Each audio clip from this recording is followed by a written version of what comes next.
Well, here in Gaul, it's a final word with Adam Collins and Jeff Lemon, and on to a feature interview that we've, in a way, been planning to do for a long time. We've been sharing commentary boxes and various hotels and all the rest of it over a number of years. And here we are with the great Jeremy Coney, a week after turning 70, on the longest day of the year, a couple of weeks ago, just before the Leeds Test match, and dragged you to Gaul with me.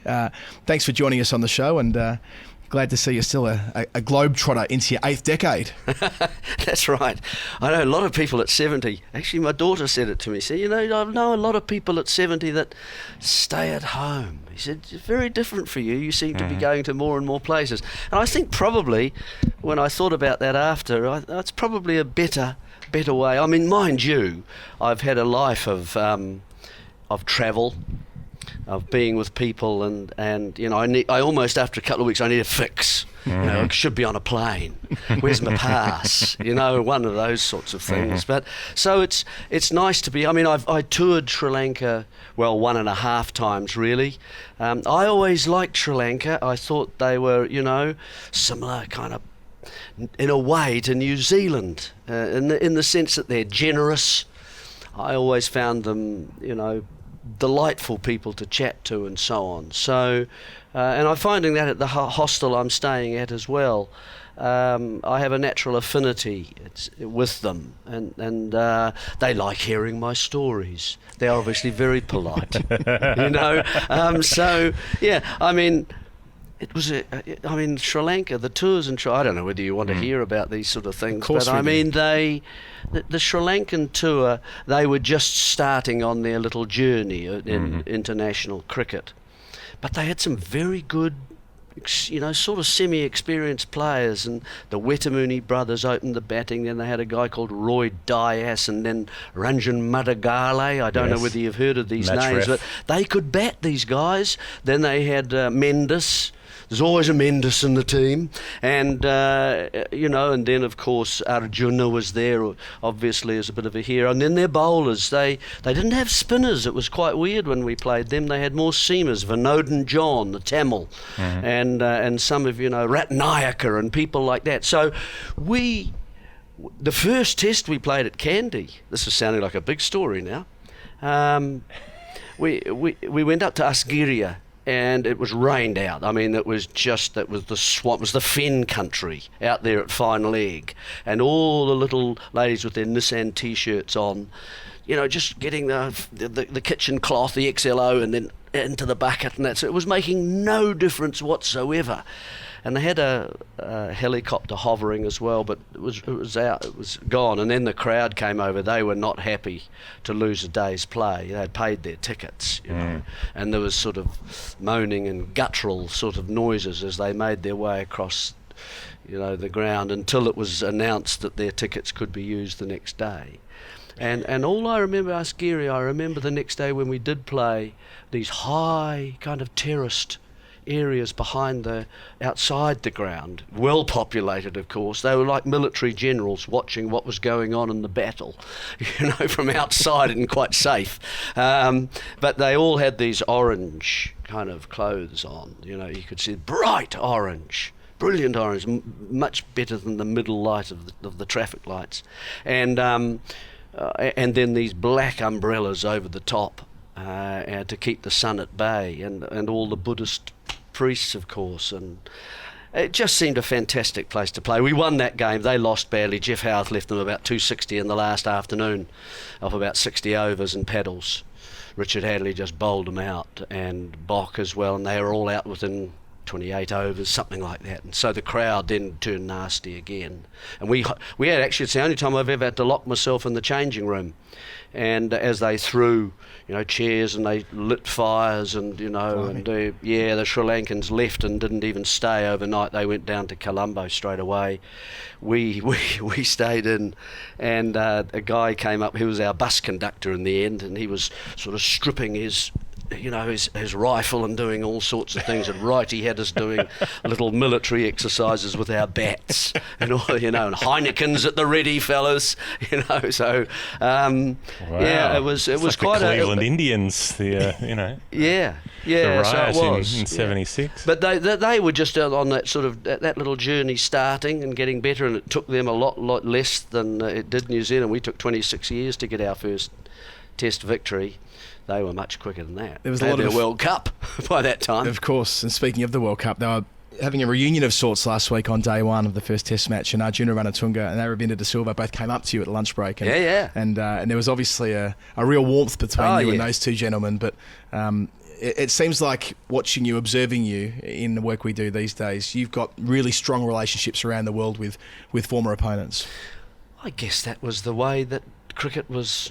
I mean, it wasn't the way that we see it nowadays, that the teams are slightly more apart, perhaps, doing their own thing, just talking to coaches and watching things, and just very different, in their own hotel. And whereas we were quite often a bit more together, it was the Ian Chappell thing. You always went through and saw. I think that's returning, maybe, which is a good thing.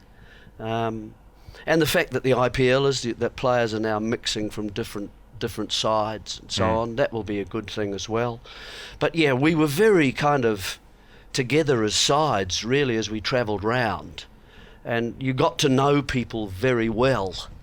So that's the good part about it in the end, isn't it? Look, it's a sport, it's a recreation. Do your best, get on with the people.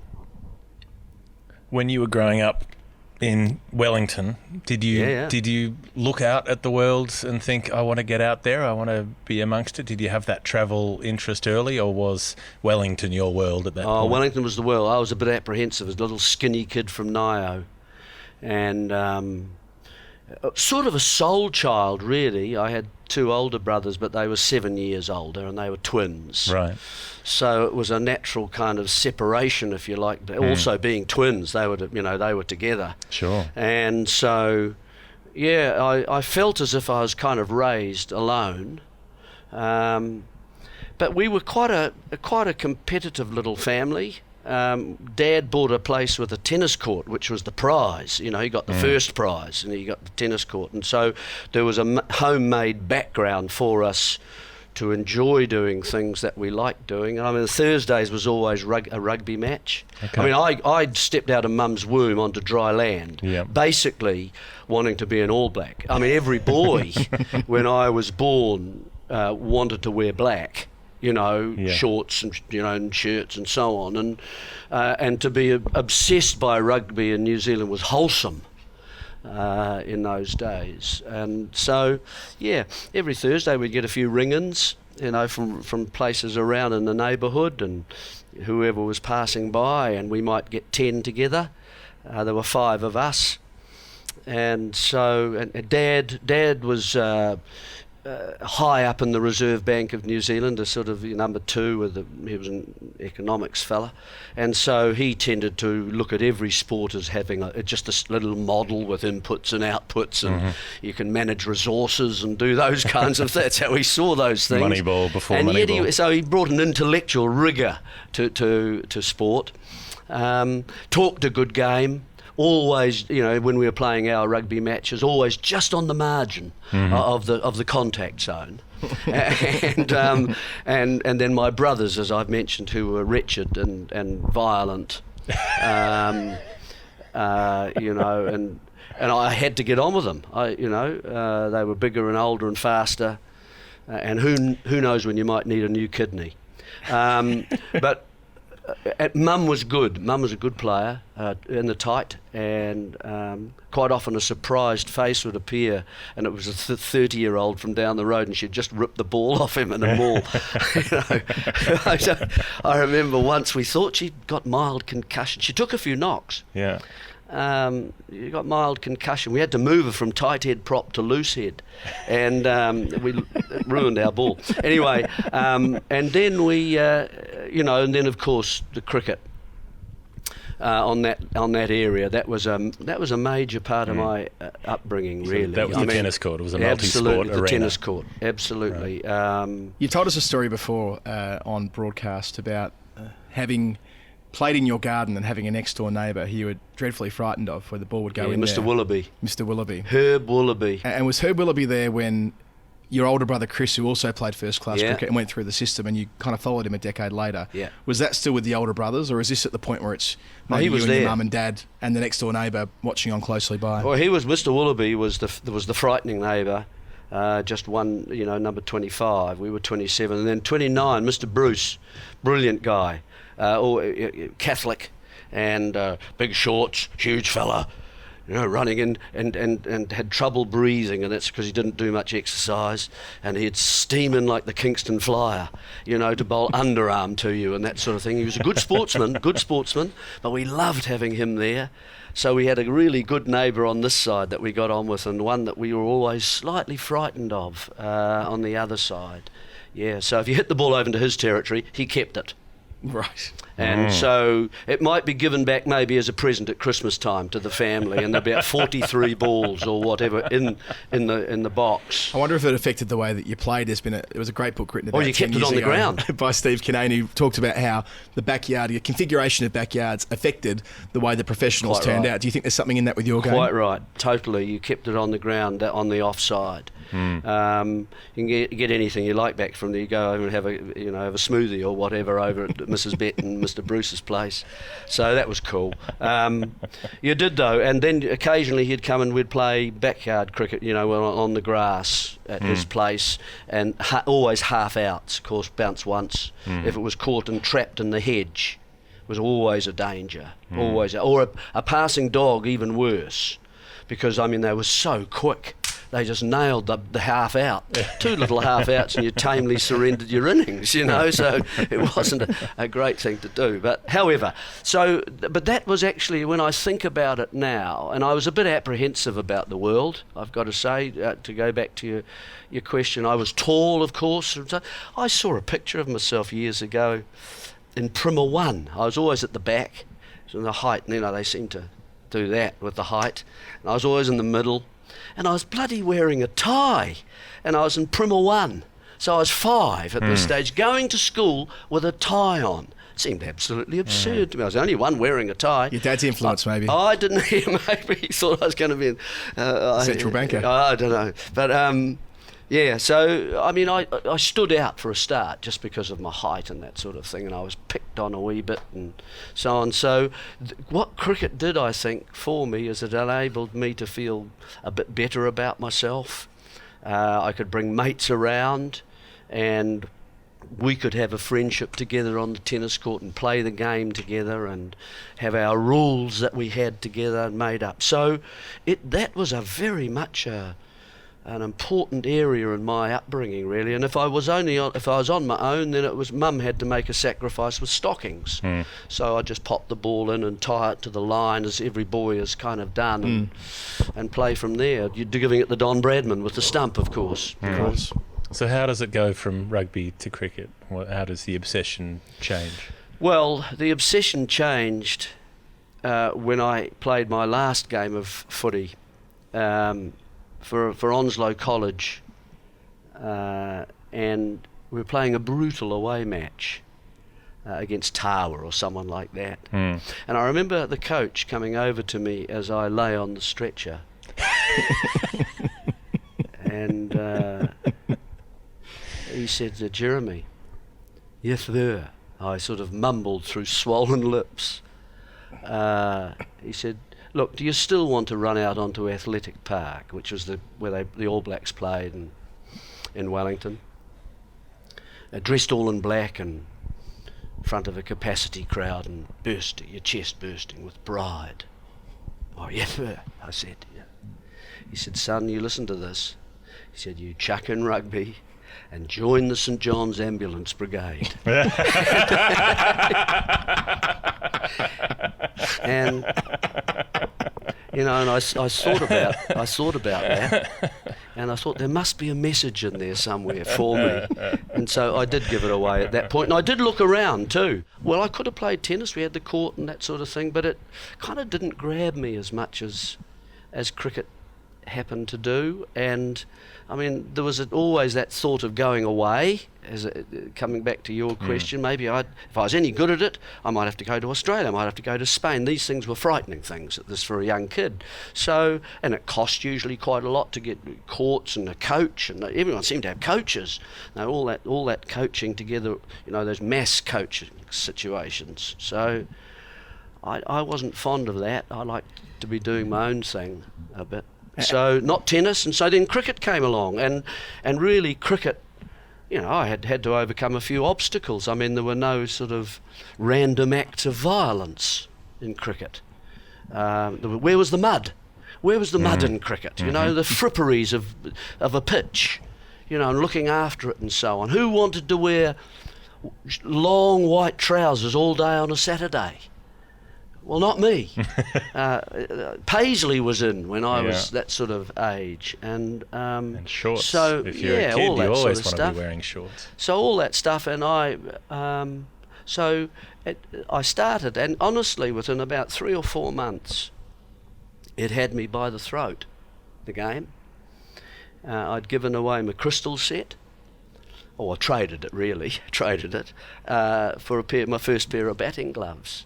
I mean, the very first thing that I remember about cricket is my brother whispering to his bat as he put oil on it, the special oil. Lovingly. He said, "Oh, you got to do." And that wash house that he kept all this stuff in, that was magic. It was redolent of linseed oil, and it had, he had special equipment inside. Those brown sausage gloves, and he had his left-hander, and then it would have loads of elastic, and it was one of those ones that you didn't put, you still felt your hands were open. So you just popped these things in the end, and then you wound this elastic around your wrist, and then popped it onto your thumb. And so that was your batting glove, and you did that to the side as well. And I thought, whoa, that looks so exciting, and the nice clink of, of buckles on your pads. And I was a dress-up kid. I was a narratives boy. I liked stories.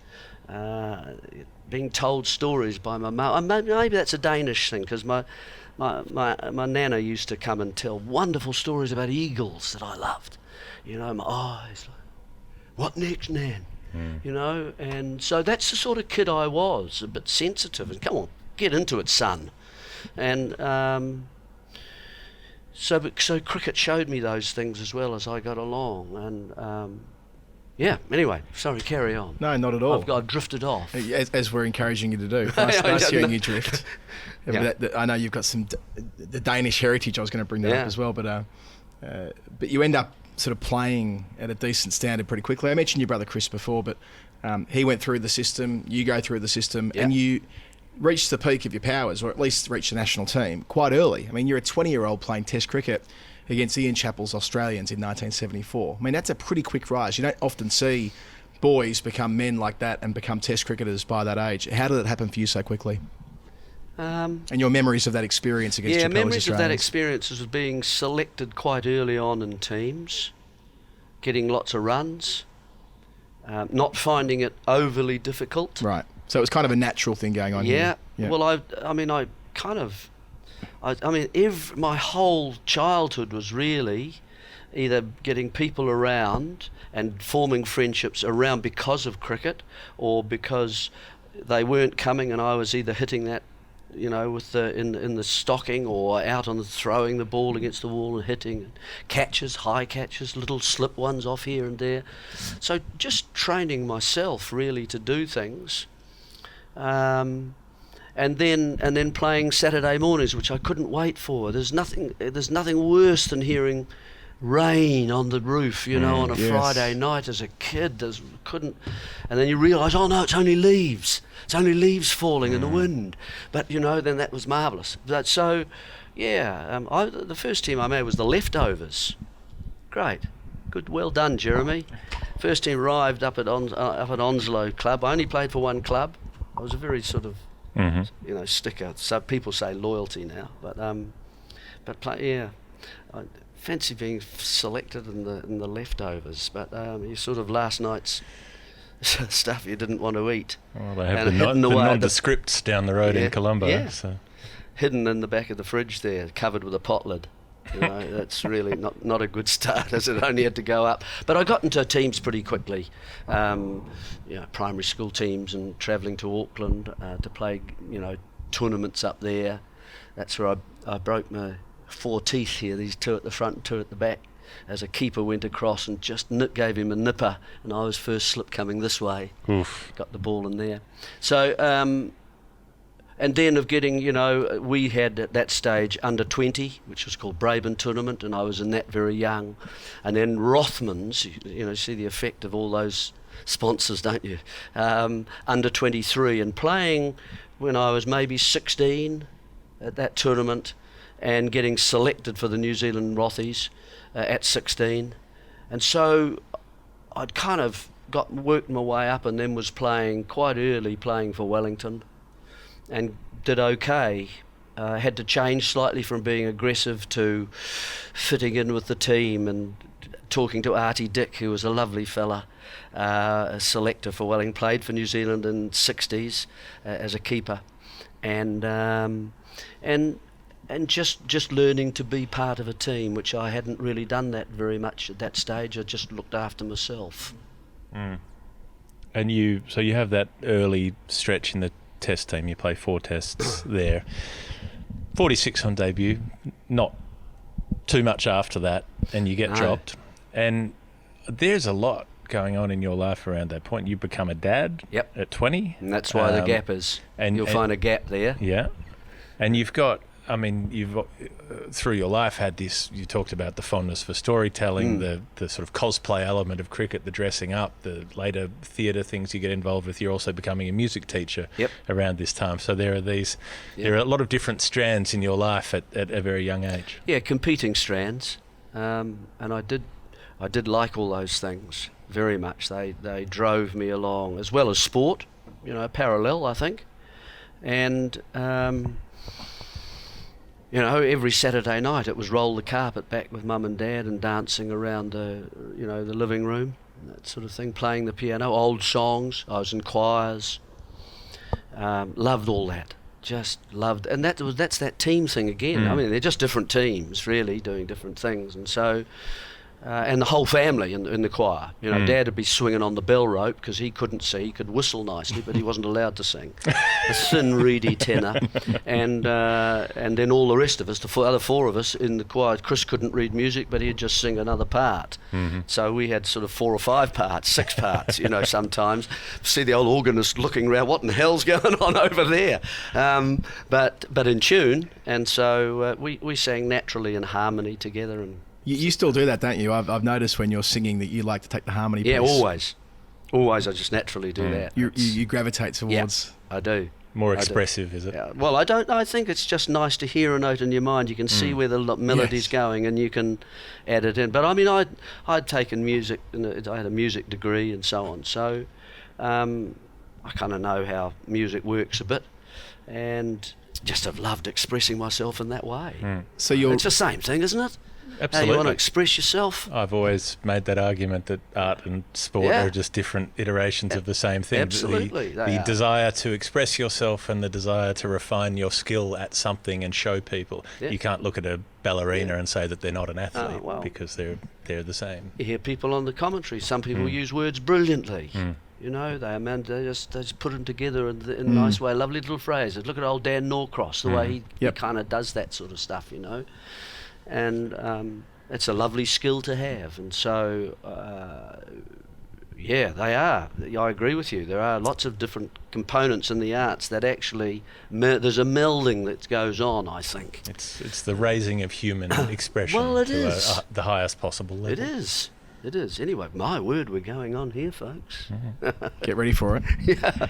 Tell us about being a dad at 20 and the I mean, everyone's got their own experience as a parent. I'm not saying it's a one-size-fits-all thing, but it would feel to me like it would be additionally challenging being only a young fella yourself. As I said, you just started playing Test cricket. Still a kid, basically. You've got these competing interests with other things that you're doing with your life, and you're responsible for a child. Absolutely, and a house. Trying to find a house at that stage. And so I was building some of that and building huge walls to put up the back. And so I kind of, cricket took, once I didn't make the side, it must have been 75 or 76, I don't know what... Well, it might have been convenient that you have a 5-year spell out of the Test team right when you've just become a dad. I mean, you return at 25, but those 5 years are... Yeah, they just were years when I think cricket took a slightly back seat maybe in my life, and hitting a ball didn't seem quite so important as raising a child and being with the mum, and then another child came along as well. And I was teaching that time, and I was a teacher and I liked teaching. And I wanted to be a good teacher. I was a normal intermediate, which means basically you're being observed by student teachers, most days. So you wanted to, I don't know whether you regard it as a performance or not, but you like to be doing things properly. So just cricket didn't seem quite as relevant to me, I don't think, and so I didn't devote the time that I perhaps should have if I wanted to. I mean, to be honest, when the New Zealand sides were announced, the lawn would get some fearful raking. You know what I mean? And so there was disappointment still. It still mattered to me. Yeah. But at the same time, I soon calmed down and realised that there were other things, and so once those other things had been sort of into shape, and I relied a lot on Sue to do those kinds of things and give me some time, and trying to change, say, a club that was predominantly male based into saying, right, now I'm getting quite high up in the hierarchy now. Let's have women along here. Let's have barbecues after the day's play, and have families here. And so we started to do that at Onslow, and it was a nice period of the game where players bought into the team and a lot more, and we got to know each other. Just a bigger family, that's all it was. So I thought those things became pretty important to me, those values. And so that was a phase of me growing up.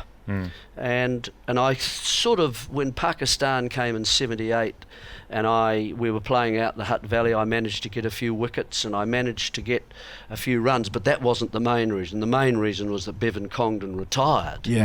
And so he had been an absolute lion for New Zealand, really, over lots of years. He was in his 40s. I remember watching him, and you mentioned that tour to Australia where we floundered. It wasn't a particularly strong side. We'd just come back from England. 73 was one of those, New Zealand go through peaks and troughs like most sides, but Aussie seemed to stay up, and that's less of a, it's more of a crest than there is a trough, whereas we tended to go like this, and it took us quite a while to get from there to there at the crest, maybe sort of 8 to 9 years to build a team up. And 73 was one of those tops up here in England, and Congo was right at the top of that, really. 175 in the first and 176 in the second, and players like Collins and Bruce Taylor, a very aggressive bowling all-rounder, wasn't there in Australia. We didn't have Headley Howarth in Australia, who bowled beautifully and didn't need the pitch. It was all flight, caught and bowled, brilliant. And then some batsmen as well that we were missing. So it wasn't a strong side. We nearly beat them actually at Sydney. Which is your first test? First test was actually in that series. You guys got to remember, we weren't feeling very good about Australia. You played us in 1946 in the first test match that we played. It's now become an official test. And where Richard's dad, Walter, was the captain of New Zealand, and they arrived at the Basin Reserve, and the pitch was so green and so damp that they actually they mowed a new pitch on day one of the test. Walter won the toss and batted. Who can understand? Not your best decision, Walter? I don't know. And they were bowled out for 46. And it was still, Miller was there. Yep. Toshak was there, Lindwall was there, O'Reilly was there, Bill Brown was there, and so on. It went on, you know. It was a pretty strong side. Bradman wasn't there, but nor was Sutcliffe for us. And so, so we were beaten in 2 or 3 days. And we got 50 in the second innings. We got to 50-something. But they were 190 for 8 declared. So they didn't do that well either. Yeah. So, you know... so there was a bit of feeling But then from relationship. that, we've never played the Australians until I was in that team in 73. The only thing you guys sent over were B teams and C teams, usually with one figurehead as the captain, and then a few younger guys that you're wanting to send to England so they get some practice on our pitches. And so that was the kind of the approach. And yet at England, of course, probably came 9 times to us with mainly a full side to us at Not that much time. has changed. So we weren't that happy, I'd have to say, but it was brilliant that we had that tour. We had 3 tests in Australia and 3 tests in New Zealand, and we could have won that test in Sydney. They were chasing about 400 and plenty, and were 2 for 30 or 40 at that stage. So we had a chance. It just rained the whole day. Out came Ian Chappell and said, "New Zealand saved by rain." Yeah. You know, which was typical Chappelli, which was great. And so, but we floundered. Yeah. We floundered on that tour. No one telling me what is the tour, what's expected of you, Jeremy? Where are you going to bat? This is where we think, this is how we see you doing these things. Nothing about how to tour. Yeah. Nothing about get your balance on every tour that you go on. Those kinds of things that we developed later, which seemed integral and most important to the tour. I'm waffling, aren't I, guys? No, You're looking at each you're other. allowed to waffle. This is Waffle House. Okay. This is what it's all about. We'll just throw some things in there. Yeah. We'll throw some fish food and see what comes up to the surface. I know. The, Fish food. the way you talk about your family, your parents, and that family life, and that cooperation, the togetherness with the sport, with the music, with the home life, you've got all of that. What's your relationship then like with your kids when they're young? Like, what do you learn from then having young children, then being the parent yourself, and having to go from being the child of parents to the parent of children? Well, I guess Mum was a central figure in my life, and Dad was doing the manly thing, and away he'd go. Very organised man, driven man, and if I do have any of that, which in the cricket, which I did have, it came from him. But Mum was the carer. Mum was the one with absolute love. You know, absolute unconditional love. All the stupid things that I did as teenagers and so on, yet you can get involved in. There she was, solid, you know, racing away from school, leaving school. I don't want this thing, Mum. This is ridiculous. You know, she'd coax me back, and didn't like the dentist, going to the murder house, we used to call it. You know, run home. You know, get away from it, clear off, escape. Come on, son, back you go, that sort of thing, you know. She gave me a perfect model for how to look after kids, and I don't know whether you have lucky enough to have mums like that, but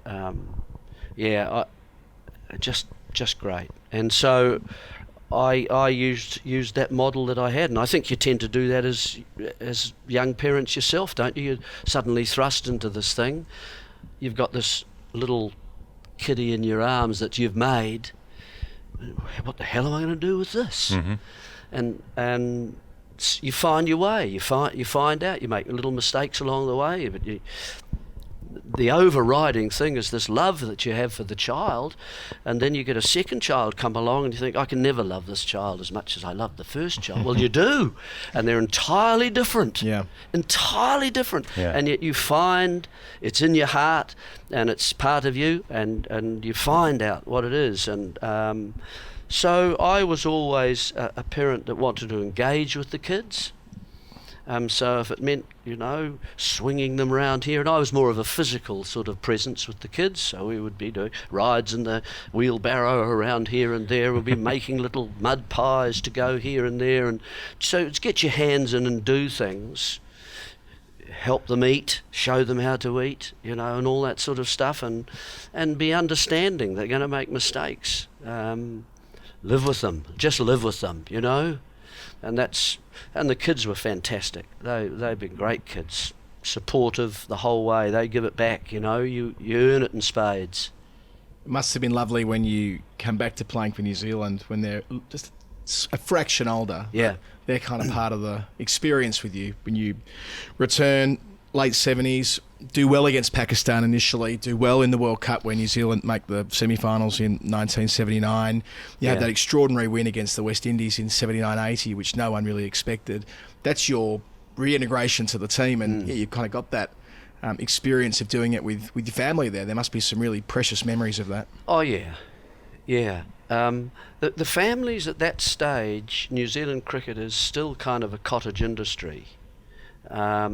So that it's not as if they were paying us a sufficient amount that I could ring Sue and say, jump on a plane, sure, come down to Carisbrook. This is going to be a good match. Oh yeah, bring the kids with you. It wasn't. We were never in that situation. Okay. It did develop later on. And if we came to a place like this in Sri Lanka, it would always be perhaps the last 2 weeks of the tour. Never the first 2 weeks. That's when you set your standards with the team and how we're going to operate as a group of people. But after that, wives, and the wives tended to come them together as a group anyway. So, but sharing that, yes, and even when we were touring away, there would be, even mail, you guys, even getting mail from home was like mana, it would come with a bag, the manager would pop all the, boom, down, and everyone, hey, but the people who didn't get one, the people who didn't get a letter, mail hasn't arrived, that was a really sad moment, for that person, and you need to be very aware that you've got 4, and a couple from the kids in there and pictures and all that sort of stuff in. This guy hasn't got a mail from home. I don't know why, but I'm going to have a little chat to him. We've got to sit down and have a cuppa and sort of include him a bit more in this, because it's not a good feeling. It's not a good feeling when the mail and there's nothing there for you. That's tough. I wonder how important that, even little vignettes like that, were to cultivating what you become as a captain. Initially playing under Jeff Howarth, and what was it like playing under him, the side you walked into, not as a senior player, but becoming more senior, and how it influenced what you'd go on to become as a captain when he effectively handed over to you some years later? Jeffrey was on the field captain. Not off the field captain. Right. He left that to other things, other sort of sources and forces. But out there, he was remarkably calm, even though he was holding it all back, and it would all come out later. But he was great on the field. He basically was a cricket vagrant. He had been playing from Surrey for, I don't know, when he went over there, maybe 17, 18. And so he had years of county experience of playing 6 days a week with men and looking at teams, and so hell of a good player. It was a pity the way that it finished for him. Really good player of fast bowling, not so much spinners, but batted number 3, so it didn't really matter too much. Just skill, just never violent, just that one there's from holding through there, and just driving, just lovely drive. I think the players trusted Jeffrey because he made decisions that made sense. Wasn't perfect. I slowly became a lieutenant in that team, and I was more than happy to remain a lieutenant. It made it easy. I didn't have the responsibility that went with being a captain. But I think everybody felt. If you ask most of our players, they'd say, "Oh, Jeff was the best captain we played under." And it was also a period where we played a hell of a lot of one-day cricket. Right. And our bowlers, particularly Hadley, Chatfield, those kinds of bowlers, were semi-metronomic. And at those early days, the forward defence was the answer to that. You treated a ball that was just outside off and nipping back in, you treated it with deference. You didn't slog it out of the park. That was worth a forward defensive shot. And there was a value attached to that one there. And we had 2 or 3 or 4 of those. So we had 35, 40 overs straight away. That wasn't going to be easy. You'd have to take a massive risk to attack that sort of delivery. And so Jeffrey, in a way, had that kind of structure about the team already, which really helped the way New Zealand approached. And so we had lots of victories over Australia, who were still actually learning the game. The partnership you have with Howarth, I mean, it feels like an important one when you're able to win the series 1-0, but you're up against Roberts and Garner and Holding and Croft. I mean, it's a fearsome attack, and you have to put up with quite a lot of that through your career, extremely fast bowling. Do you think that lays a bit of a foundation under that team, that you're able to beat the Windies in 79-80? I know it takes a while before you get your mojo, and you win in England in 83, you win that test match win one test match, but again, a step in the right direction. But knowing all along that you had what it took to compete against the best, and that gave you that sense of belief that by the mid-80s that was actually turning into serious results under your captaincy. The thing about that West Indies stuff was that we had been formed, like every good team, it takes a little while to put all the components together, and it was coming through the 78, 79 series. Going to the World Cup, you'd find 4 or 5 of us in there. And then in 80, but we got a few more, some retired, so the Burgesses and the Turners and those sorts of players had then retired, and so there were vacancies and they were filled by various. So we were all of a similar age, we all had a little family at that stage, we all were coming together, we were facing and confronting the same problems and difficulties in life, and so there were common elements there for us straight away that we could latch on to. And that particular team didn't have Viv Richards. He didn't come to New Zealand. They still, I think they took us a bit casually, but we just wanted to compete every ball. We were all a bit sort of aware of, and apprehensive about how we would go against this lot. We hadn't faced that pace before. Our umpires hadn't seen that pace before, and that showed in the series probably. I think that's fair to say that. They made errors, but the West Indies, what surprised me looking back was that they lost it because of it, that they lost their length because of it. They wanted to hit us because of it, and that wasn't going to get us out. And we slowly cut the giant down with 1,000 cuts. It's staying in, getting a single, another single, another maiden, and slowly but inevitably the giant started to fall, and then it got ugly, as it happened in the second test match, and then in the third test match as well. So they became very distracted, not on the game at all, and we were able to start to flourish from there. So it was something that was it remained with all of us, how we managed to do that. And even then our bloody administrators on the rest day in the last test match, they said, oh look, we've had a day off from rain, let's play on the rest day. They just had no idea of what we were going through. We were all exhausted by the end of it. The mental effort to stay out and face. It's hard to get a 50 against them when you're facing. Well, you're not facing the ball, and when you do, it's way up here. Sure. Show me in the boys, annual of cricket, where's the drive off the throat?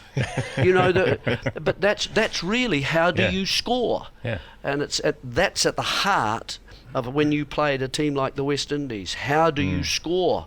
And if you're not prepared to play the hook because there's a guy there and there's a guy back at fine leg and the keeper's well back and so on, and you might get a glove through and so on, you just say, it's not worth it. It's not worth, unless the ball's only coming to here where you might get a little bat on it or something. If it's outside off, you might have a crack at that, let her go over there to, over to third man, wide third man, and depending how much bat you got on it. But you're not going to play the hook shot. And so, I remember one over we faced, Jeff Howarth and I we batted out maybe the third day, I can't remember it, at Christchurch, and the West Indies had given up. They weren't even chasing the ball. If you hit it, you punched it here, they just wouldn't chase it to the boundary. So you got a few extra runs because you didn't mind. You thought that was good. The last over, Crofty was bowling, and he sort of bowled from maybe mid-off to extra cover, because that front foot went way outside, the return crease. Extraordinary action. And he had been bowling bouncers just basically all afternoon. They had had enough of us, and they'd already had an umpire strike. They didn't come out after tea. So there they're going, bang, whack. And you're flying here, and you're watching, and you get used actually after the while looking down about there. You're looking on that plane. It's not up here, it's down there. And the last ball, and Jeffrey's taken his gloves off. He knows I'm facing the last over. And so, I've let go probably 4 or 5 of them. And the last ball, I just thought he had held it. I really thought he had held onto the ball, because nothing had come from there at all. Nothing had come up from there that I was going to play it. And then it hit me on the helmet. Just whoosh, hit me there, and it had come straight from his arm. It was a completely different plane. Completely different plane just here. Just glancing blow to my helmet. Early helmet days too. Early helmet days, only the side flaps I had, the temple jobs. Couldn't get used to that kind of looking through the grill thing. And I thought later on, maybe that far away, clean me up. Yeah. And actually Clive Lloyd, to his, he did come into me and just as we passed the next morning, he said, "Oh look, I'm so sorry about that," which was fair actually. Yeah. The first test of that series, and you're chasing 102, and you did do it 9 wickets down. Yeah. Has it ever been more nervous, like watching a chase than that one? Well, it just showed you what they were like as a team. Yeah. They could suddenly, if you gave them a chance, it's like suddenly the car's got that extra bit of rev in it. It goes, you're going along at 30 and suddenly you're doing 90. That's how they could just change the gears. That's why you had to never give them that little chance. You couldn't give them a sniff. And that's what they did. Old Joel came into it, and I think players like Kenzie got a few runs towards the bottom. And I remember watching those final deliveries, the 2 worst leg byes you'd ever see in Test cricket to win us the game. 2 singly, but you run, no, shall we, don't we? One pad flapped over like this, it was awful. It was honestly, it wasn't Test cricket, it wasn't even club cricket. And I was standing under the stand at Carisbrook. In the changing, we had a TV in there, and labyrinths of changing rooms.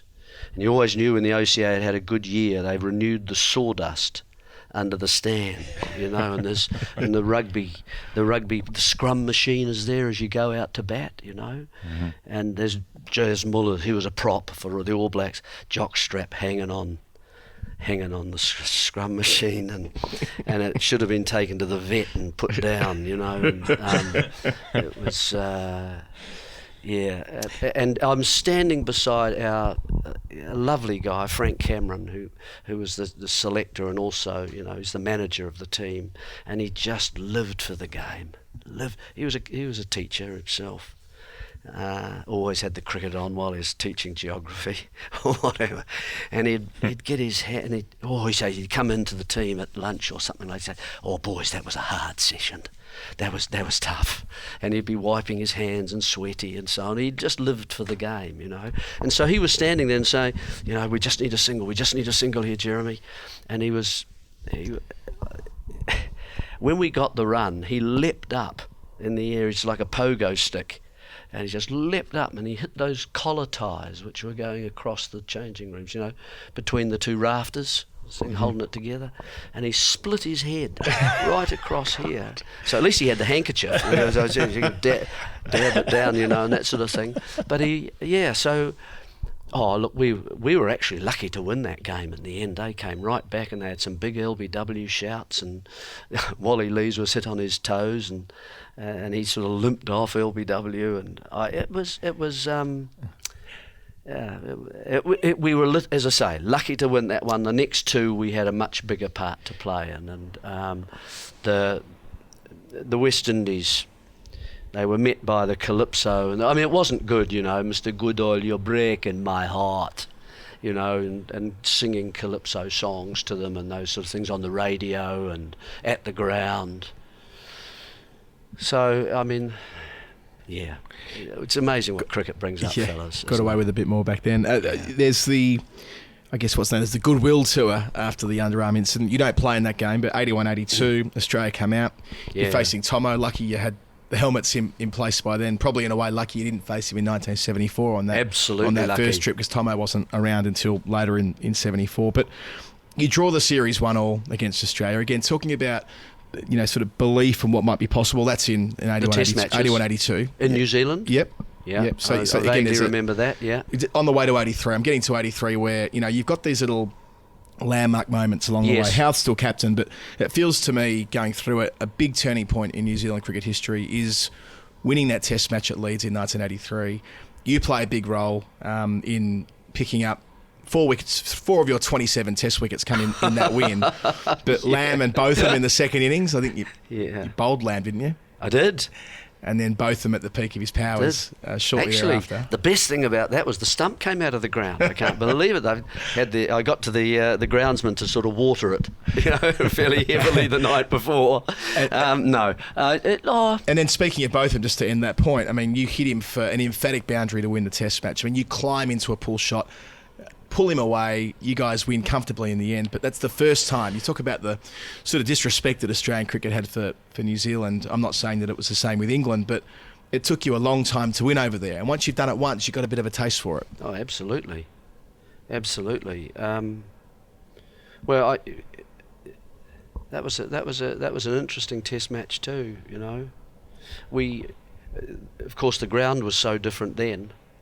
We've just been up there, haven't we, to Leeds, and how the ground is now. But we changed in an entirely different area, in the administration area, upstairs, so all the office down below, and then you wandered onto the ground, then up some steps on the outside of the building, and up into a kitchen. And so that was our changing room for the match, and. You could see where all the appliances had been. You could see the shape of the fridge on the because of the dust left behind. You could see the shape, the freezers and so on, and cookers. So that's where we changed, and that's where we were for that match. The nets were just down below us, green, seamy affairs they were, that we didn't like to bat in too much. But I remember the freezing worker came to the party there, didn't he? Lance Cairns. And he got 7 wickets. Yep. Really good little bowler, Cairnsy. Terrific tourist. Always had his balance between, how much do you sort of enjoy the tour and how much do you actually put into the cricket component, rather than the, gee whiz, we better go to another memorial, we better go and see another zoo, we better take a few photos. There's that whole thing about players, that you need to, have you got your balance, is quite an important thing, I think, when you tour, and having the routines established strongly about how are we going to organise ourselves, and they are really important things to do in that first week. How does the management communicate with players what things are on today. You can't leave just word of mouth. It's got to be some solid system that you have, that you work out that this is what's on today. These are the things that we've got to attend, and here are the times. The bus is leaving at this time. These are the things we're wearing number ones for that one there, or whatever. But they've got to know those things in order to. That's part of the tour, and they get lost otherwise. And so, and he always left a copy on the manager's door. He always would put a little Greek letter, usually Sigma or whatever, on it, just to make sure they were actually knew what it was. Draw me the thing that you saw on the thing, will you, today? Thanks, mate. And you soon found out who didn't read those kinds of things. You wanted every person to read that letter to say this is, because otherwise you didn't really get things done. And they always left one. He always left one at reception anyway. We made sure there was one there, so you could always get access to it. No excuse. So I don't know where I'm going now. But so Kenzie was fantastic at all that. He just had that balance right the whole time. So he hadn't been doing very well, and so he was really keen to play well here. And he nicked out a few guys, and we caught well. It was always a pitch that was, slightly capricious, and it was up and down, and they'd tried to cover the fact that it was dry, and so he'd watered it a bit more, and so the cracks weren't quite so evident early on in the game. But we could see it was going to suit our bowlers. It was going to be slightly slower than the English bowlers. They had Dilly and both of them and a few other guys in the team, so it was going to suit our bowlers, not theirs. And so we were in the game, and we got runs in the first innings, I think. You may not want to. Do you want me to leave this? Well, no, not at all. No. Yeah. So Wright makes runs. I mean, you've got. Well, right, but Righty ran two guys out. Sure. He ran Jeff Howarth out, and then he rewrote the running between wickets rule book, and then he ran, I think he ran Jeff Crow out as well. So didn't like Jeff's. And not many guys actually. Not many guys will stand up. I mean, failure is a pretty common thing in cricket. You think of the number of people at the end of the day, 22, who have played the game. How many at the end of the day can really say they've had a really cracking day? A few. 2, 3, Yep. about max. So the percentages aren't high. And Righty, you never. So while it's prevalent, failure in the game, not many guys will stand up in front of the rest of their mates and say, I stuffed up there. Sorry, fellas, my fault. You don't get that. Everyone knows. Everyone knows. Everyone knows whose mistake it is. Everyone knows whose fault it is. But no one actually publicly comes out and says it in front of the team. So I gave Righty quite a few points actually for sort of just stepping across the line a wee bit, and it was lovely the fact that he got runs. It was lovely the fact that at the end of the game he was able to be centrepiece again, and he stood up and he made up about a sort of a 59 verse epic on all little things about the game. And it was all just sort of, it was made up as he went along. It was all to another Saturday night, and I ain't got nobody, I got some money. And that was the tune, everyone. And then he would do in between, and that was, everyone would join in the chorus of that. And then he would just, well, another fella, he'd do that part, you see, and it would all be about the guy. Well, I played a shot and it went to the boundary, and and away you'd go, and it would occasionally rhyme, and it was awful, but at the same time, everybody in that stage was quite happy for it to be awful, and so. And the ice cream was upended on him by a few guys. But so it was just one of those great days. I remember looking down. It was a sunny day when we won. And you're right, I can remember whipping old Botham over, and it was sort of, I thought, oh, there goes history, because that was our first, over mid-wicket. History over mid-wicket has a nice ring about it. And I remember looking down on because all the New Zealanders had come from everywhere in England. We were going to win. They were all there, all sort of 729 of them, and I saw two kids that I actually taught. At one stage, and they waved, Mr. Coney, hey, g'day, how you going? Come up.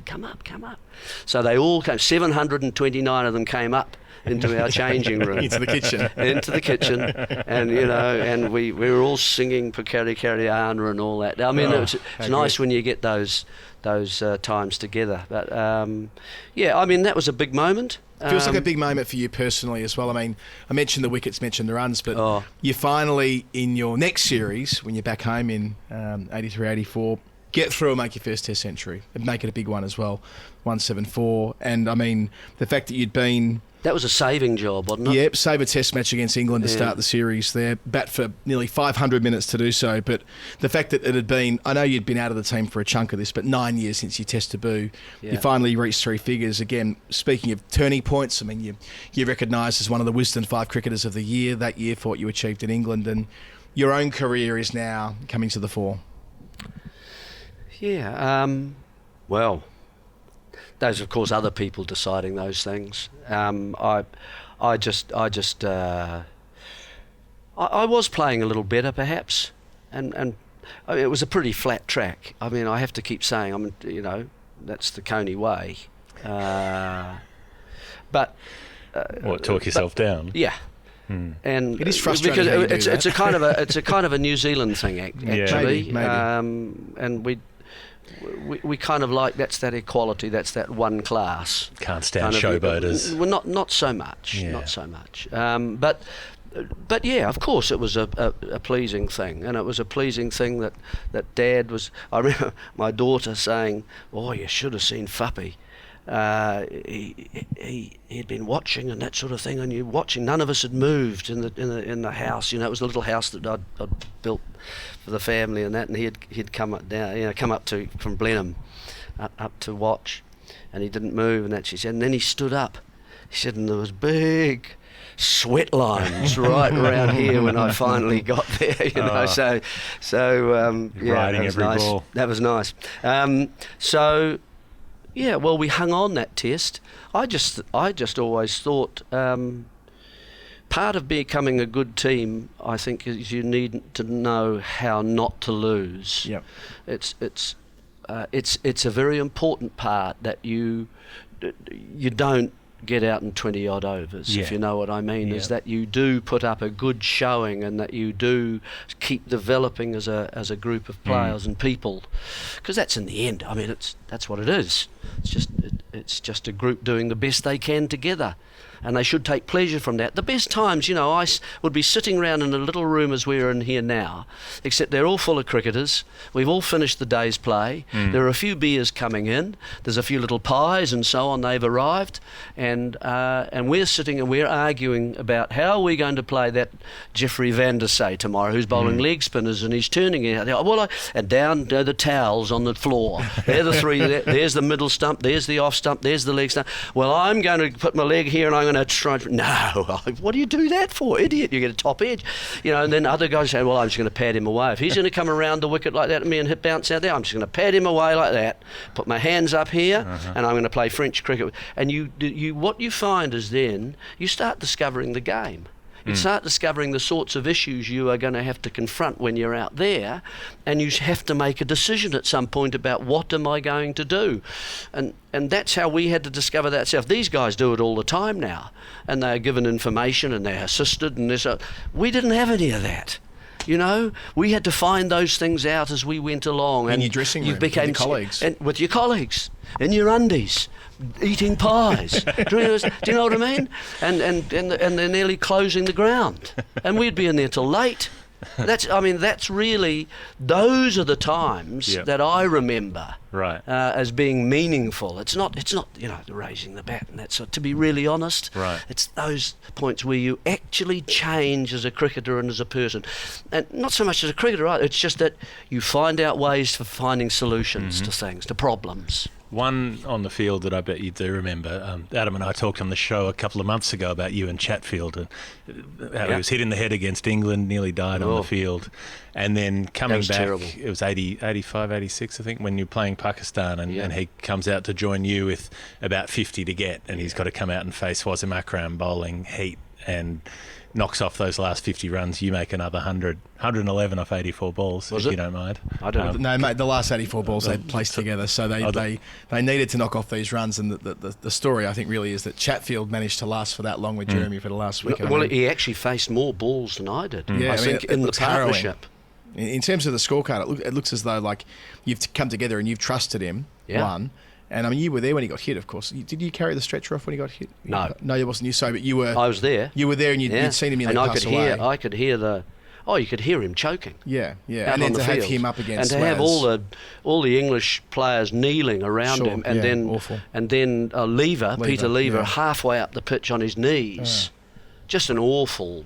And it was reverberating. We could, as I say, hear it because no one was there at the ground. It was the fifth morning, and they'd batted for about half an hour, and he just came off and swallowed his tongue. That's what had happened, and he was choking and sort of slightly, and they people came running out, didn't know what to do, and finally that little guy, the physiotherapist, is it Thomas? Came running out from England and with his shorts on and grabbed his tongue and checked he didn't have any chewing gum in his mouth and that sort of thing, and Chats lived, which was great. But it was about 30 seconds. It would have been, and it's the longest 30 seconds I've ever listened to of that. Do something.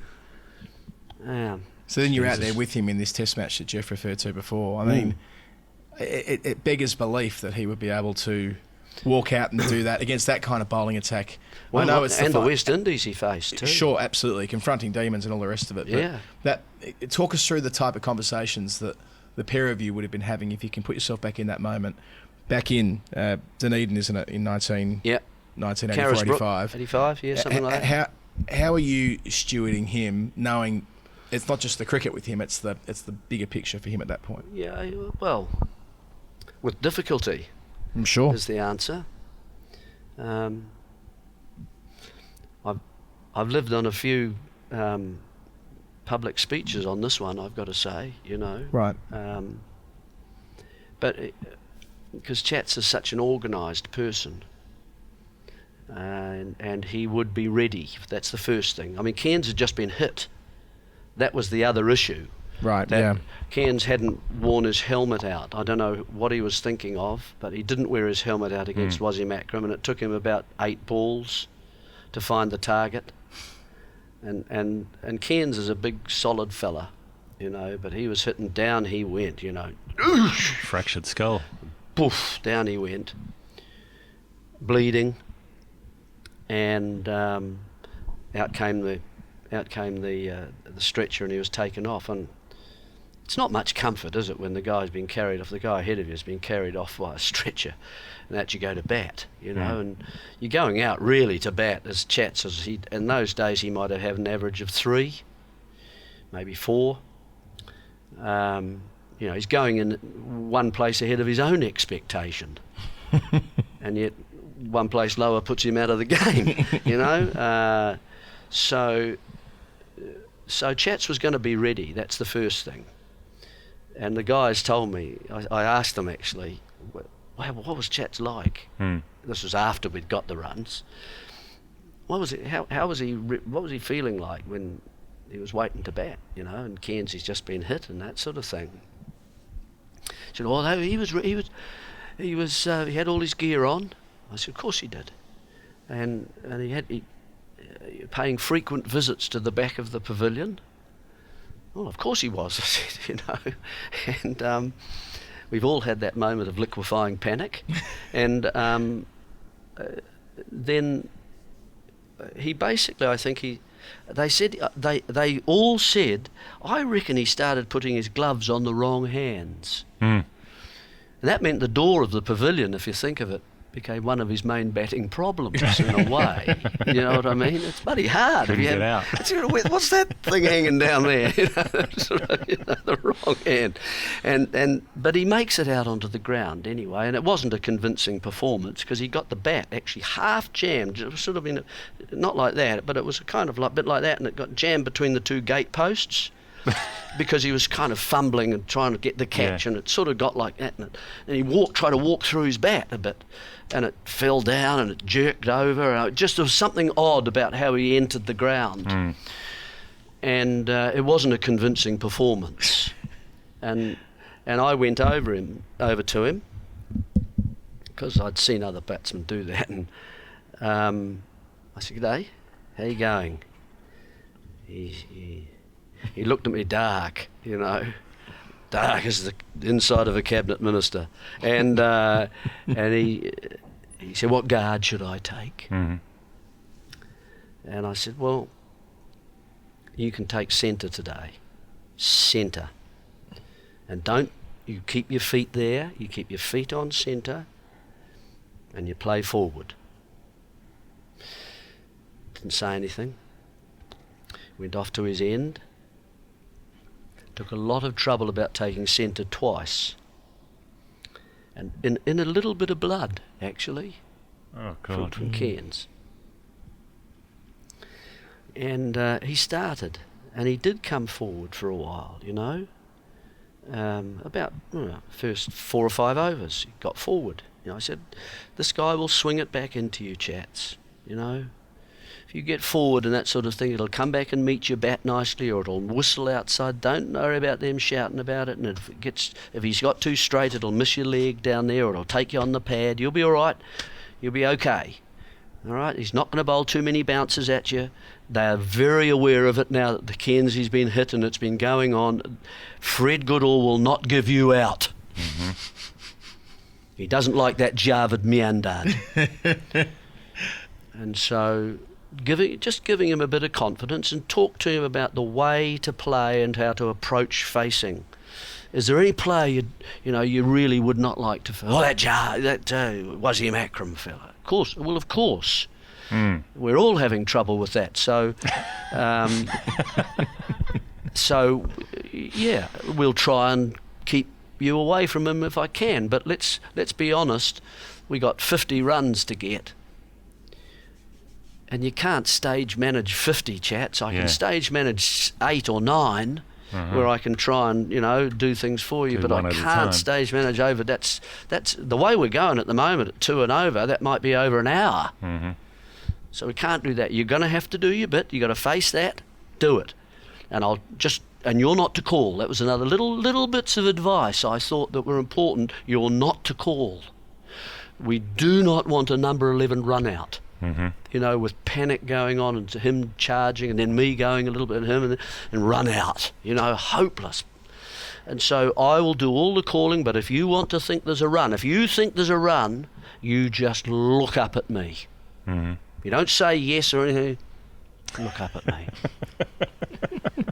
And that's what chats would do. Yeah. And I said, do you know how many we need to get? He said 50. I said, yeah, okay. I said, well, let's just forget that. We're not even going to look at the scoreboard. Can you count to 3? Yeah, of course I can. Well, look, let's get 3 then. Let's get 3. And then when we've got 3, what do you reckon? Get another 3? It's exactly what we'll do. You're on the plan. Uh-huh. So that's precisely kind of how we approached breaking it down into just little, very achievable targets, And so when I faced, they'd all just Javid me out. That's it's the usual. Out you go, fellas, to 3/4. We'd just pat it around. No. Have a cup of tea. What do you think, Chats? Want a single day? Okay, let's wander through. There we go. And so we'd get 1 there, and then Chats would face 1 ball, 2 at the most, and then we'd do the same thing again, basically. Uh-huh. So after a while, and we started to establish those things. Mostly Chats has coming forward, miss, taking it. Mostly he got hit up in here, 1 up here, not so happy. That was a nasty moment. But we sort of got him sorted again and put him back on the rails, and I suppose talking to him, acknowledging the issues for him, letting him have his say, trying to keep us every time with a little celebration because we got the 3. Well done. That's 3 less we got to get now. We don't have to get 15 3s now. Now we've only got to get 14. Mm-hmm. And just keeping him going. You're not having any trouble against those other jokers? No, I'm feeling quite... Okay, good. Remember, watch the ball, get forward. Yeah. Take centre, don't move from it. And at tea, we had about 27 or 28 of them. And, people are starting to... People, as soon as they see Chats go out to bat, they've decided what's going to happen. And the Pakistan are telling jokes to each other in Urdu. They're laughing and chatting away, and it's going to be an easy victory for them in New Zealand. And New Zealand crowd, they agree with the Pakistan side. They're folding up their blankets, they've got their thermos, they're putting it in the bag, off to the car, quick getaway. Get out of here, it's all over. Well, at tea, when we've got 28 of them, they're starting to turn their cars around and bring it back into the stadium. People are, and all the students, because it's a student town, have heard what's going on. They're leaving their theatres, leaving their lectures, and coming into the ground. And so the crowd is swelling. It's doubled, instead of 6,000, there might be 12, suddenly, and they're banging on those old wooden things, on it, bang. Yeah. And Chats is having to face all this, as the build, boom, come on, Chats, field, Chat, all this sort of stuff, and it's tough. It doesn't because help, you're taking does it? you're taking on such a journey, and cheering every time he's finished an over and he's still survived, and so we get to 28 and we go in under the stand through a labyrinth, and then we find Cairns actually still at the ground, lying in a darkened room on a table, and we go, Springers, do you think you can bat? We got 28 of them. We're over halfway of the 50, and he looked up at us. Yeah, okay, 28. Because Cairns, that's how Cairns he spoke of it, because he had hearing problems, and so he spoke 28. And yeah, you hold him off today. I'll come out and knock him off tomorrow. So seeing this was the last day of the game, Okay. Chats and I, we knew we were it. Yep. So I remember Kenzie came back the next day. I said, have you been down to have some sort of, they look at your head and that sort of stuff? He said, yeah. He said, what'd they find? Nothing, he said. I said, nothing. Doesn't surprise me. So you get that. Anyway, so we go, and look, it was inexorable. We just went out and we started to do the same things. But they are now not, the Pakistan side are now not telling jokes. They are shouting and they're screaming in high voices at each other, to save singles, and now they start to they bring the field in. Chats gets a boundary, a lovely shot off his toes. There, just in front of square for 4, and the crowd are erupting, and we get down, we just work it down in singles, and occasionally a 2, and it's pretty hard for me to hit a 4 because they're all sort of 3/4 and they can cut it off, so Chats is more likely to get a 4 than I am, and so we get down and we get to about sort of, I don't know, 8 to get, something like that. And it's getting to Chats. And I hadn't really looked at him closely, and he came up to me and he said, Jerry. So we went over there and together, and we said, Jerry, I'm a bowler. I'm here to bowl. That's why I'm in the team. Mm-hmm. Not a batsman. You're supposed to be the batsman. Now, I've been out here now for a couple of hours, stealing, and saving you from the strike. And it's about time you realise that I can't do any more. And I looked at him then, and his eyes were sort of back, and his helmet sort of sallow. And I said, okay, well, we talked about managing this little last bit together if we can. So I'll try and take Wasim, and you try and hang on the other end. And so he said, I don't care what you do. I have had enough. We've got 7 to get. Hit a 7 if you want. Do what you want up at your end. That's me. And as it happened, I got those last runs. It wasn't a 7, of course, but it was, more like sort of 3 2s and a single to get there. But it was it was the art of the possible, and those are the things I think that I actually like out of the game. And those are the memorable things that where you draw someone out, you draw something special out of, and you find what is actually in someone, embedded in them somewhere. Locate it, bring it out, punch it out, put it on display. And the things you can't see from watching on, that you don't know that somebody's cooked. Someone's absolutely at the end of their tether. They've given everything they can and they're gone. And scorecards don't tell that story either, that, the Chatfield near-death experience, the fact that he walks out as Kansas got a fractured skull and blood everywhere, taking guard. All of that makes it one of the great Test victories. And it's your second Test 100. You bring up your century in that partnership with Chatfield, and on you go. You made captain. I didn't even, to be honest. Probably didn't even realise. Didn't even know. Yeah. Didn't even know. You take over as captain the following year. You've stood in for Jeff a few times, but you become the captain ahead of 85-86. Yeah. It's the Gabba. You're playing Australia. Probably most of our listeners know what happens next with respect to Hadley taking his 9 for 52 and 6 for 71. You thump Australia in Brisbane. It's the first time you've had Hadley at your disposal as captain. The other times you'd done it, he hadn't been with you. To Pakistan. He wasn't there with you on that trip.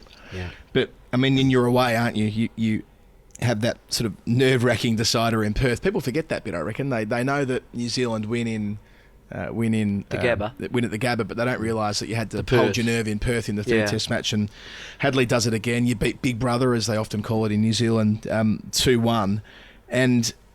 And then England just after that, 86. We get in between that. The fact that you beat Australia. But it was the same as that 73 tour, wasn't it? It was 3 in Aussie and 3 in New Zealand. 3 at home, 3 away. Then they came back. Alan Border brought the team over. And no one's ever done that before. No one's beaten Australia twice in the same summer, apart from that New Zealand team of 85-86. So you beat them at home. You beat them away rather than you beat them at home. The good thing about that beating them at home was that we discovered another attacking bowler.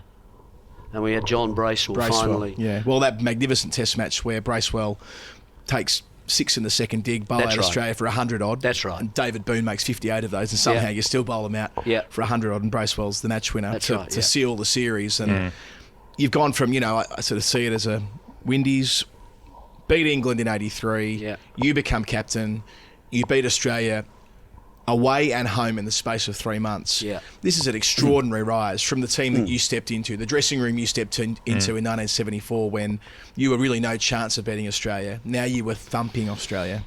Yeah. We had, Hadley was right at his peak. Yep. And obviously that helps a great deal. There's no trick about it, you just don't want to over-bowl him. And so then he has to be managed carefully.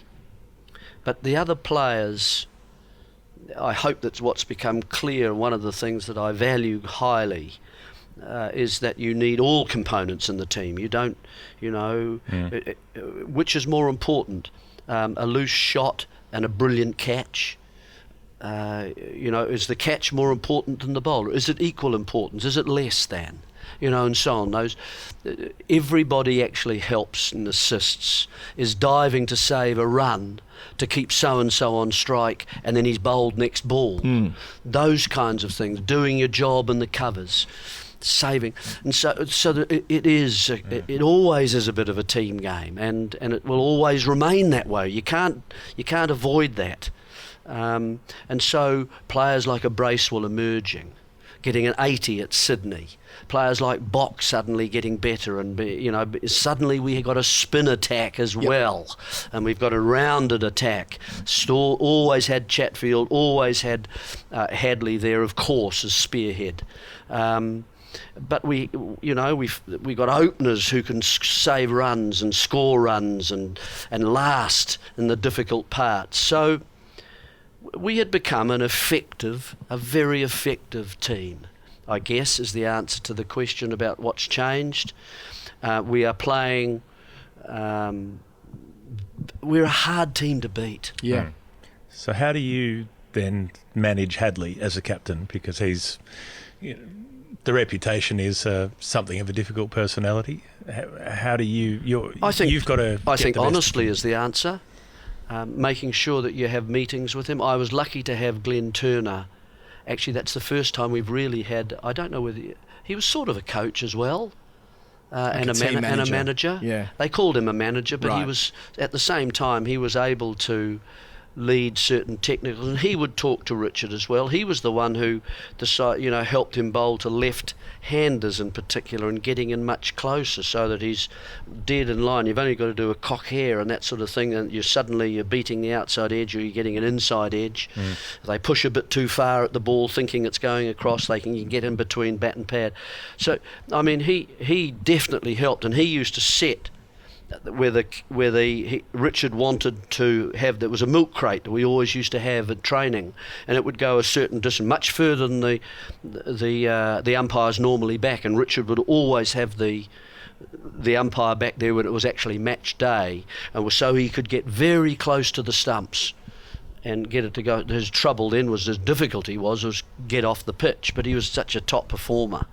He could do those sorts of things. So Turner helped a great deal. But as far as Richard was concerned, I think you needed to talk to him. I mean, he had Glenn to talk to from a professional outlook, whom he respected. And then I could talk to him from a New Zealand and the team kind of perspective. So he had this blend of people saying, well, Rich, we need, you don't have to play in this particular match, but we need to make sure that you are able on a match day, because when we sat him down originally, he said 20 overs a day as a guide, 20 overs a day, so sort of 6 to 7, overs per session as a guide, rough sort of thing. Don't give him 12, you know what I mean? Sure. Don't give him, might get 9 if he's going nicely and picking wickets up and so on. So there's that kind of component of your workload, but you've got to be able to put your work in every day and not lose your pace and not do these things, and so you're not shirking the business. And he doesn't want to shirk the business either, but it's easy to do in the heat sometimes, that you don't want to get outside and bowl your overs in the nets while the game's going on, even though he's having the day off. So he's got to be able to make sure he can do his role. He loved that. He loved getting the attention, and which is great, and he deserves it. I mean, that was just outstanding cricket, And people forget also he was a damn good gully. He was a soccer goalkeeper, so I got him into the gully, and he dived and took some brilliant catches in the gully. He's not a slipper, he was a gully. He liked to dive, and well, you were his slip, weren't you? I mean, You were the man at second slip, pouching. I don't know how many did you take, 60 odd catches in Test cricket. I wouldn't want to know how many were. I wouldn't have a clue. Coney, bowled Hadley, but there a lot were of a few. them. There were a few. There'd be quite a lot. Yeah. And you, even now on commentary, you get that glint in your eye when you're talking about slips catching. You've got strong views. I do about how that. And I mean, kind of going back to your point, Jeff, before about the art of cricket, the sort of the rhythm of cricket. Slips fielding is its own art as well, its own charm, its own genre. Absolutely, where you stand. That's a lot to do with it. You think it'd be simple, wouldn't you? Just walk out there, as you see what a lot of them do. They make a mark and they stay there. No, sorry, you haven't got the art at all. You've got to be moving up and down and go to one side, then go to the other side. At the moment, I don't see too many really tops. I see some good catches, but there's an element of luck about them. Good on them, they've held it, but how can you do that Can you do that 8 and 9 times out of 10? Because that's what it means to be a Slipfields. And to me, your percentages have got to be very high. So as someone who's 70 and talking like this about slips catching, you haven't let go of the game, clearly. No way. Tell us about finishing up for New Zealand, though, and how you came to the decision, and then what it's like deciding to stop, and what comes next. I'd lost the thrill of compiling runs. I wanted to get runs easily. I didn't have the fight for it any longer, and I was happy to sell myself slightly short, and I wasn't comfortable with any of that at all. You could tell that this was the case. It was the case. Yeah, it was. Interesting. It's so close to that win in England too, isn't it? I mean, you go back home and win another. You win your last Test match. We had the West Indies. We played the year after, which we drew that series at home. But you win that final Test yes, that you play in. Had you made your mind up? I haven't asked you this before. Did you make your mind up before that Test match? That I know you were only chasing. I'd made my mind up before the series. Did you communicate publicly? And I had Don Neely, the guy who just recently passed, come over to my place and sit me down for about an hour and a half and say, "Please play, please play." And in the end, my old friend, I couldn't let him down. I just relented, and so I played those 3 tests. I didn't really want to play those test matches. Interesting. And so it was hard. It was hard to play. And it was in that series, of course, when we had the blow-up with Richard. It was that last test match. And that was really not so much for me. It was more I had 4 or 5 players come to me and say, "Look, this is not on. What's going on? It's out in the papers. He's supposed to come into the changing room and give us. That's our sanctuary. That's the place where we lay our dirty linen in front of each other, right there in the changing room in private in our team, letting each other know, facing us and telling us what they think. That's where it should happen. That's why we'd always had that little sort of understanding." Richard had gone outside that, and that's what annoyed them about it. And I had to, because I didn't want to have a rebellion on my hands going on. So I had to go and say something to Richard. And I took him quietly aside of the team. Glenn Turner was there as well. And I said, "Boy, you're losing respect here. You're losing respect. We have these little understandings for a reason." And we went through some of those. And the car was a similar kind of thing in a way, that we had always decided that because opportunity isn't shared evenly amongst players, some players get a lot more chance to do well. And that might be an all-rounder. It might be Richard, because he's going to get wickets, because he's going to have a bat, and because so he's got a chance to score some runs or to balance if he doesn't get the wickets that day, or if he gets lots of wickets and so on. So he gets more opportunity. And how do you work out what's more important, the catch or the delivery? How do you handle the slightly weak decision by an umpire that actually was probably just missing in those days with no DRS? You know, how do you do those things? And that's precisely why we had a shared kind of arrangement, that whatever match winnings and that sort of stuff that you get, we share it out pro rata basis between the team. So all the watches and things like that, they went into a pool and we shared it out. Richard had, to be fair, Richard had won a car the year before we were in Australia and had given that to the team. And so this was his second car that he had won. And a lot of the players, not everybody, not half, probably just under that, felt, yeah, well, that's okay. He can do it. Because he announced that as we were leaving Australia, I'm going to keep the car to come back home. So that caught everybody just a bit by surprise. And there was a vote went on, which was silly, really, having a vote.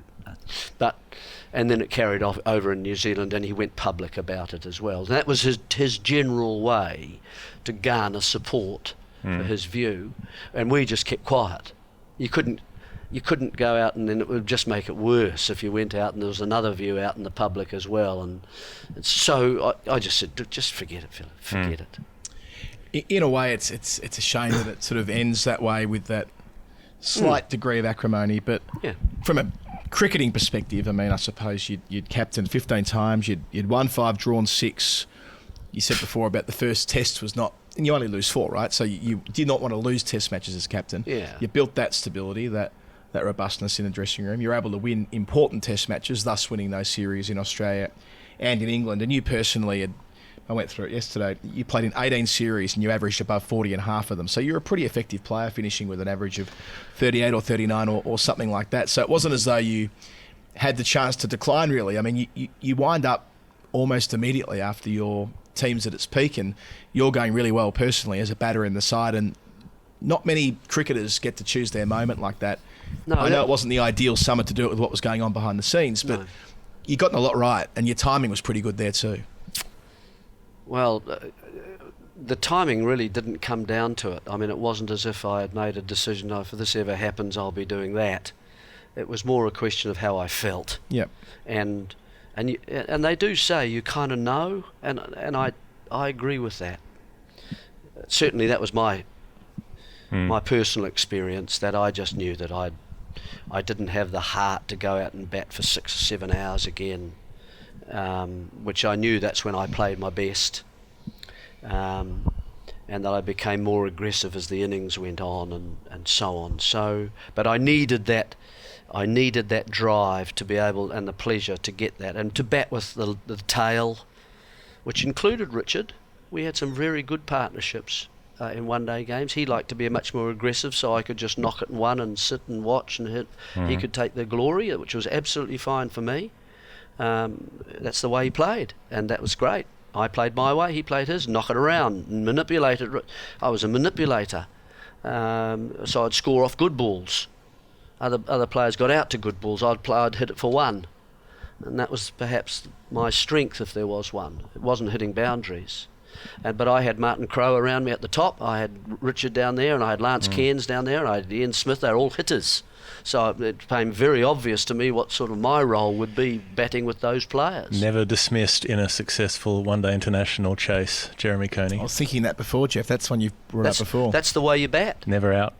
And I was always told from that very first one-day international we played against the West Indies before that Carisbrook match you mentioned. Yep. We won that match, that ODI, before at Christchurch. And I don't know what I got, but I was not out, I remember. And I was batting 7, I think, in that innings. And I hit Holding for 4, as it happened on the last over his back, over his head, to get the 4 and to win that game before that first test. And it was very important in the context of that series, that win. But it was knock it around. Interesting pivot when you finish up playing. You get married or remarried, and suddenly you're a netball husband. Oh, I mean, you spend. I mean, haven't we had enough of all this stuff, fellas? That we don't talk about. All right, carry on. Yeah, it's a shift from being you're in the thick of it, and then you're on the sidelines of someone else's sporting team. I mean, you're obviously emotionally invested in Julie doing well. She becomes a world champion as a netballer. Yep. You're there you're in the grandstand. You go from being the main man no more than a couple of years before, not even that, to being in the grandstand. No, not even in a grandstand. Netball don't have grandstands. Netball, what they have is you lean against the wire netting. Outside. They're just outside. When the big stuff's going on, there are people there watching the major tournaments. Yeah, you're sitting there. That must be a quite interesting sort of, not U-turn, but it's a change in direction, isn't it? Because you have no control over that suddenly, where you had complete control over your destiny as a cricketer, at least. No, but what you do, as a captain as well. What you do though is you bring an analysis of how you see a game of netball going on. You become an expert at that, of course, pretty quickly. And you enjoy it? Yeah, I did. I liked analysing how that game went, and her side won the New Zealand champs as well, her little club side, and going and talking to them before the final and things like that. So there are things that you're still able to invest in, but you can still say, yeah, okay, I might have helped there a little bit, or maybe there's something I could say that was just got a little incy-bincy bit of meaning through. So you don't leave that. I mean, in commentary, you guys, we're pretty free with our advice, aren't we? Mm-hmm. So I think you always want to be part of the game. You've got to be lively and dynamic about investing time in the game, don't you? Haven't you guys thought about what on earth have Sri Lanka done in the last 6 days? Yeah. What have they done? Now, that's what I'm interested to see. Sure. When I go out and when they walk out to bat. And what can they do in 6 Exactly. days? But I think this is your thing, is being invested in whatever it is, the way you've thrown yourself into commentary and so on. I want to know about your life in the theatre, because I'm sort of looking at it training. I could pick that probably not a lot of these players would go on to have a life in the theatre after they're done. No. It's not the standard path, but I'm curious about. Well, it's funny that, I mean, it's I had an email just the other day to say we've written a cricket play. A friend of mine has written a cricket play about Colin Cowdrey and about how he went out at the age of 42 to face Jeff Thompson in Australia, and that whole Tony Greig thing and World Series cricket and money and versus where Colin came from. Interesting man, Colin Cowdrey. Lots of many-layered sort of person, and they've written the play and it's going quite well, and I think they're engaging with it in the spirit of cricket, because that permeates some of the subtexts in the play. And now I'm asked to light the play. Oh, really? For the spirit of cricket. So fantastic. It's amazing how it all sort of fits together, isn't Yeah. it? So yeah. So no, I was one who tread the boards for a while, which I quite enjoyed. Right through college, right through after college, doing repertory work. And then suddenly, as a teacher, you found that you'd say, "Oh, who's taking the production at the end of the year?" And you'd look around and be, "Oh, well, okay, I'll give it a crack." Who? Anyone help with the lighting? Okay, I'll do that. So you found that you were engaged suddenly in lots of things that you didn't really know too much about. But you worked it out and worked things through, and so then I went and did a year's course over in Wales. It was a lighting course and theatre, and people backstage in theatre. What do you do? And so then I, after the year, passed that little sort of got my piece of paper, the diploma or whatever it was, and then I was working in Shaftesbury Ave and sort of lighting theatre. In other words, I mean, what you bring to it is a skill of saying what is the play about, and looking at certain lines and texts and beats. They always talk about beats, building up to a little beat and then that, and then you go to the next one, and that's what the series of those beats are in terms of a scene, and you do that with the lighting, making sure that who should we be looking at. You can actually affect the audience by putting the intensity of light on something. That's where your eye will go. And it might not be the person talking. So it's over here. It's actually really on the knife or whatever that hasn't been picked up yet in the whole show. If you put a gun in a play, it's got to go off at some point, you know. And so those are the things that you kind of start to, and you try and show people, what is this play about? Who's the most important person here in the scene? It might be the maid who doesn't say a word. She's the most important person in the play, and it's because she's hearing and overhearing things that she shouldn't be, or whatever whatever the scenes are, and drawing attention to her perspective, absolutely, even if she's not participating. Might be something analogous there to your commentary. I mean, whilst having these other careers, you've been a teacher, you've worked in the theatre, as Jeff said, and you're lighting and all these varied interests. Yet you've always been a cricket commentator as well. Like, for a really, really long time, you've been a cricket commentator. I have. Not long after you retired, you've been more than half your life, you've been a cricket commentator. 88. So, and you've always come back to it, be it doing television in New Zealand, you and Brian Waddell, that long-standing relationship on the early days, on AM radio, then onto Radio Sport New Zealand. You're working with us on SEN, SENZ in recent seasons since Radio Sport New Zealand was no longer. A long association with Test Match Special, which goes back until, 1990, 91, something like that? Something like that, A long time. that idea of shining light on the most important thing that maybe the listener or the viewer doesn't pick up, but you arms with all that experience as a player, but also your sense of story and narrative that goes back to your boyhood.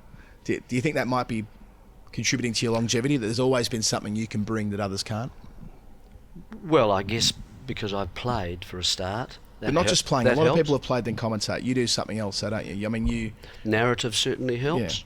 I think as a basic thing for me, I find silence is important.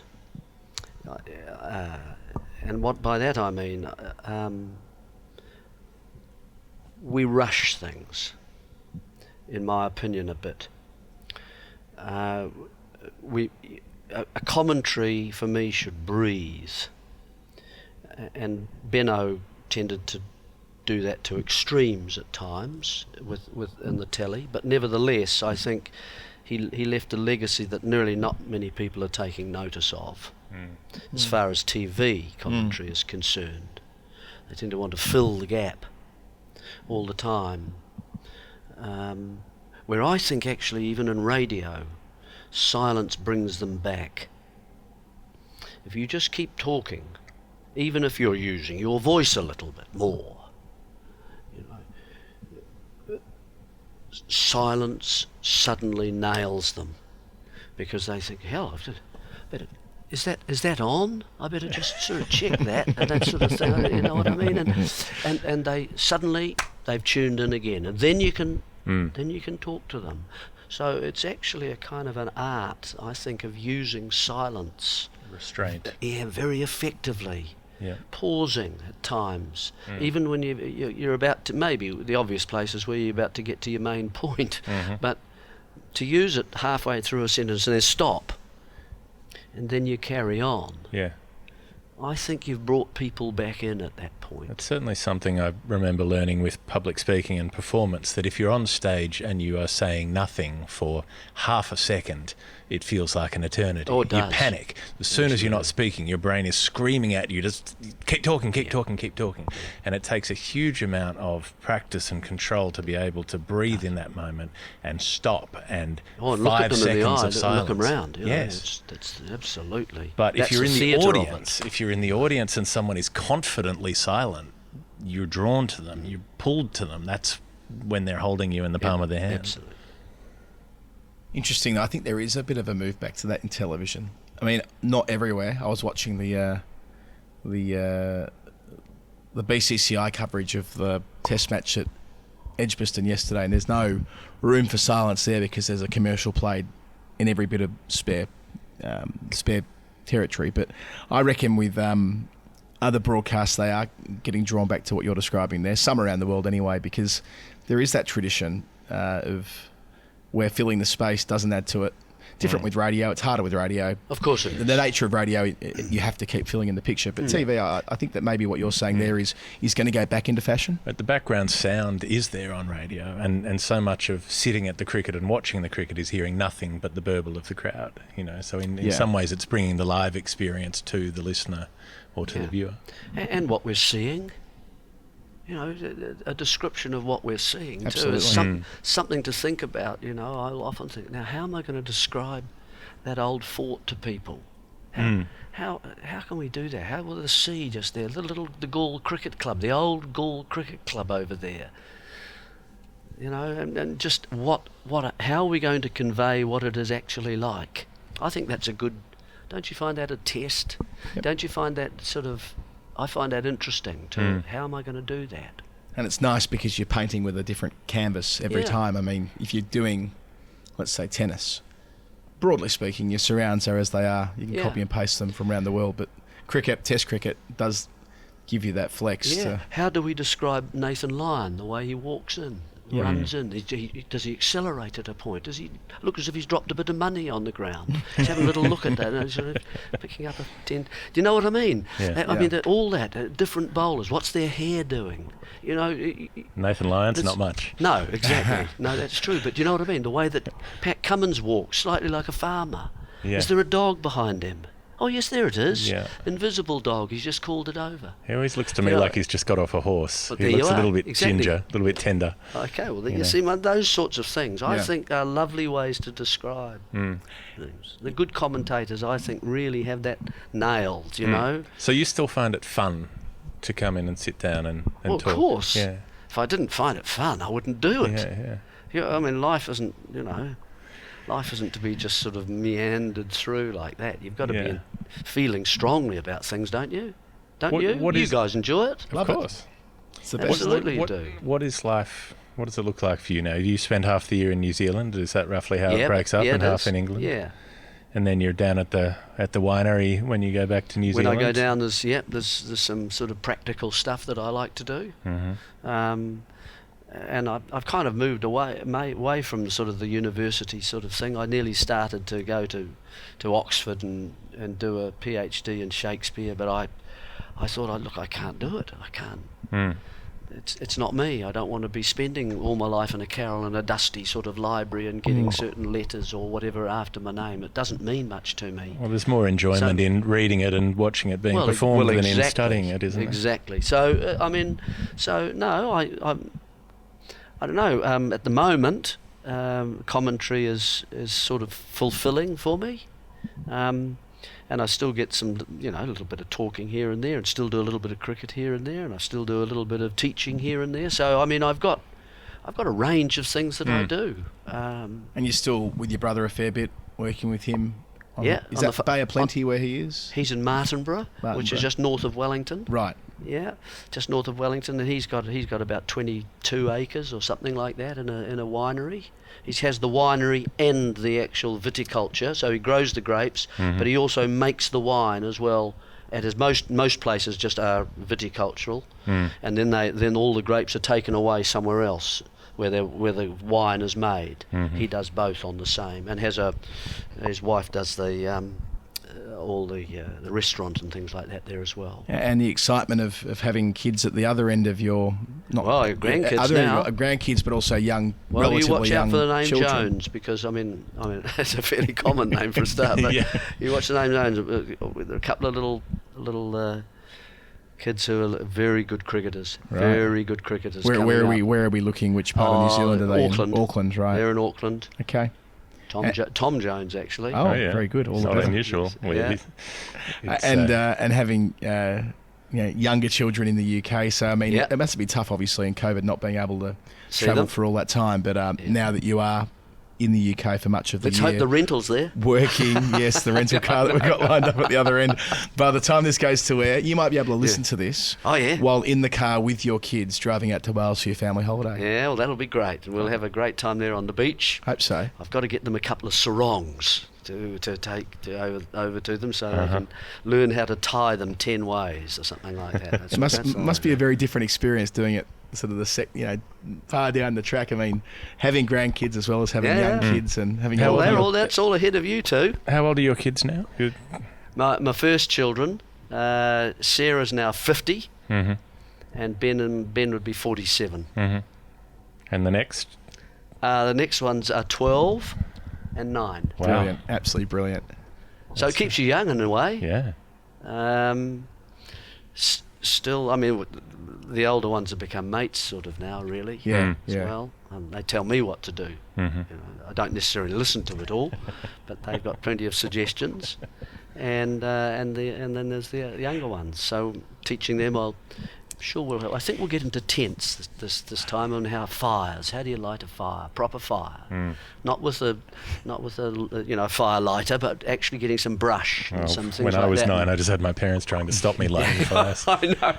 So as you sort of pass this milestone birthday and all to the next, it feels like you're doing so as a very sort of happy and content individual. That's the sense I get from you. Good. Is that you're good. When you come out for dinner or go out for a beer or whatever it is, when you're on the road with us commentating and being part of the team, mucking in as part of the team, and it seems as though that egalitarian spirit that you've got about chipping in and being part of it and enjoying being in dressing rooms, although our dressing room is a commentary box, is still there, and your enthusiasm remains front and centre, and thus that does keep you young and does keep you happy. Yeah, well, it's that corporate thing, isn't it? It's that working together to get a result and achieve a result. And look at all those wires sticking out of those various ports up there at the moment. Someone's got to put them in. You were Someone's part of got to helping us fix it up last week. Someone's got to put them in the right one too. And then finally there's a bit of a result at the end of it. And there's all sorts of people you guys rely on to get those somehow hitched up to other little wagons along the way. So that's great. And yeah, very much enjoyed that. Jeremy, thank you for being such a great colleague and mate over the journey, and for giving us so much of your time here today on our one of our last days off before we crack on with the second Test match. It's lovely to have you as part of the final word. I hope that it's going to be all right for you guys.